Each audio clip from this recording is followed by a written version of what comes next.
आज पुणे शहरातील शिवाजीनगर ते मेट्रो या मेट्रोच्या मार्गिकेचं उद्घाटन देशाचे पंतप्रधान नरेंद्रजी मोदी यांच्या हस्ते होणार होतं.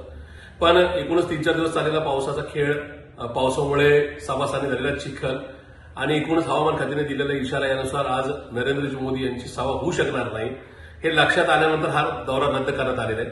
पण ज्या मार्गाचं उद्घाटन होणार आहे ती मार्गिका मागचे कित्येक महिने उद्घाटनाच्या प्रतीक्षेत आहेत. माननीय पंतप्रधानांनी पुण्याची मेट्रो ही फुलराणी करून टाकलेली आहे. फुलराणीच्या उद्घाटनाप्रमाणे प्रत्येक एका उद्यानात जसं जाऊन उद्घाटन होतं तसं मागच्या 5 वेळा ते उद्घाटनाला आले.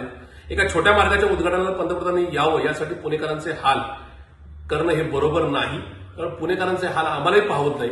आणि म्हणूनच आज या सगळ्या मेट्रोच्या नका उद्घाटनाच्या संदर्भात झालेला विचका पाहून जर याचं नका उद्घाटन आणखी लांबणीवर टाकलं तर उद्या महाविकास आघाडीतले घटक पक्ष राष्ट्रवादी काँग्रेस पार्टी, शरदचंद्रजी पवार हा आमचा पक्ष, काँग्रेस पक्ष, त्याचबरोबर उद्धवजींची शिवसेना हे आमचे तिन्ही पक्ष उद्या सकाळी पुणे शहरातल्या ज्येष्ठ नागरिकाच्या हस्ते याचं उद्घाटन करणार आहोत.